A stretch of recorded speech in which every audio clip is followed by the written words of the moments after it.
Just a quick example for one of our clients in terms of integration.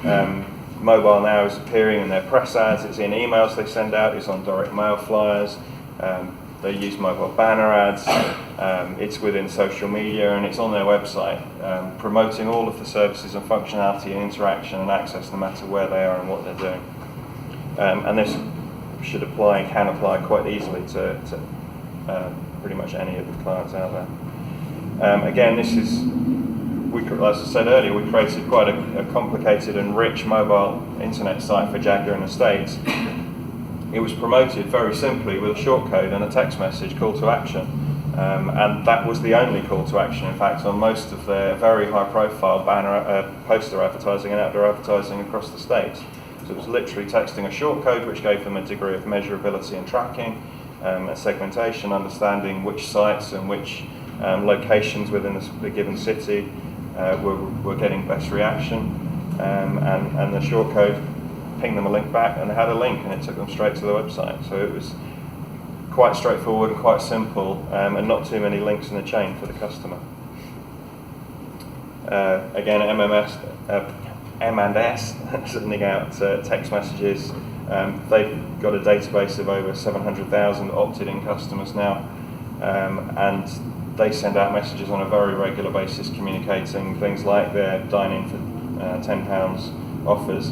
And because it's opted in, because in fact it's probably double opted in, and their attitude to their customers and data protection is incredibly bullish, their opt-out rates from receiving these messages on a very regular basis is minimal.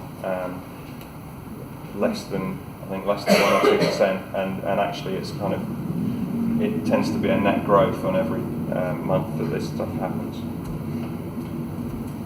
A few quick examples I'll whiz through. You can have a look at these later when I think you've got the slide deck distributed to you.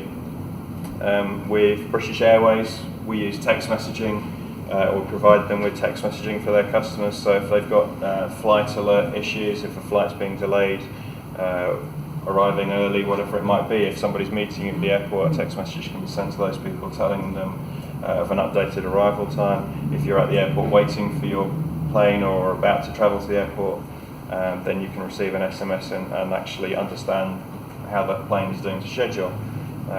This time last year when Iceland was exploding and wiping out aircraft, or preventing aircraft from flying, we sent over 180,000 SMS alerts in the first 2 days of that eruption as pretty much Heathrow and everywhere else shut down. And that is incredibly good customer service for the people at the other end. They know there's an issue, they're seeing it all over the news, they're getting a timely, in advance alert that their plane is not going to be flying, unlikely to fly, and it saves wasted trips, it saves heated and unfortunate arguments and discussions at the airport where it's kind of too late and people get frustrated and all the rest of it, and it allows them with plenty of time to start to think about and make alternate arrangements if needs be. Location-based services. Levenel is an emergency contraceptive for women.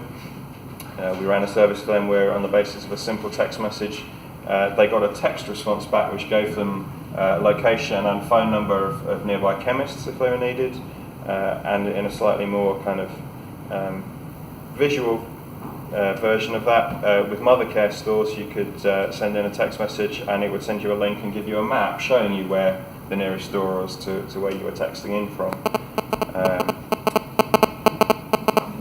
Marks and Spencer's providing network update on my phone. Created, not Christmas just gone, but the one before, we created a little microsite, so it was a campaign site. It ran for 3 or 4 weeks and it was very specific to that time of year.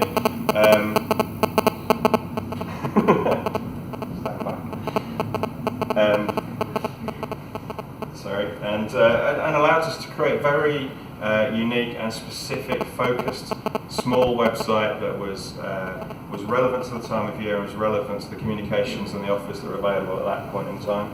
And again, with viral elements, with encouraging people to kind of share and pass that on to other people. So there's you can bring in the kind of social media and the forward to a friend mechanisms and texting of links and things that a mobile phone is very good at, rapid kind of dissemination of sharing. In-app m-commerce, what we've done recently for King of Shaves is bring to life within their app for their new razor blade is proper credit card transactional capabilities. So if you want to order the razor blade, the shaver itself and replacement blades, then you can do that within the app, and it's done in a very, this is very specifically for the iPhone at the moment only, but it's a very simple and secure system, and it taps into their back-end commerce solutions. QR codes are becoming everywhere. If you're not going to go down the SMS route, QR codes can be a very good way for people as they begin to get the hang of this and understand it. And we're probably seeing it more in the States than we are in the UK, although it's exploding all over the place in the UK as well. As people understand it, scanning it and getting a deep link into a site or into an app store to download an app, this is just as quick and as good a mechanism as putting a text message call to action on it. And maybe without the fee that's involved of sending a text message, although it's minimal amounts or free in most people's packages. An early version of this that we did with Marks and Spencer's provided a deep link to content about a specific product and connected you to a little microsite that had a bit of fun around the product itself. So you can use these things as campaign mechanisms if you want, and as a different way of bringing a product to life. In store or post-purchase. And again, you can use a mixture of websites or campaign sites plus text messaging as a way of engaging customers. So a campaign we did for Strongbow over 16 weeks was kind of an ongoing engagement campaign focused on the lead up to every weekend when we knew people were going out to go and drink, providing fun and quirky content in the lead up, jokes and bits and pieces, and then as they got closer to sort of Friday afternoon, starting to push people towards specific pubs and locations that were selling the Strongbow content, giving them in-pub offers, vouchers, 2-for-1s, whatever it might be, and actually kind of engaging Strongbow's customers and kind of spreading the purchase of Strongbow within a specific area. Quick bit about the future. I guess a lot is being talked about near-field communications, upgraded kind of chips within phones. Google are bringing out a couple of phones this year. I think Apple are wavering about whether they're going to do this or not. This is probably going to take a couple of years to really become ubiquitous because there's got to be a lot of investment in the retail end of this whole process to kind of allow the reading to happen, allow the secure transactions to happen. But if you go into Boots now, you can kind of pay with a contactless credit card for a sort of sub £15 transaction, and I think the ultimate evolution of that is your Oyster card and your credit card being part of the chip that's in your phone, and your phone is the thing that you start to swipe across these readers rather than a specific credit card, and that the chip within your phone starts to get used more and more cleverly, so you can just start adding different functionality to that. And it starts to become a payment mechanism as well as everything else that it is for managing your life these days. And there's a raft of trials going on around the world around this sort of stuff. And then I suppose the other thing to think about is other options that you can use the phone for. So the airline industry is beginning to use barcodes as tickets. I've explored tickets on trains before now, when I think Virgin have kind of run trials on this basis.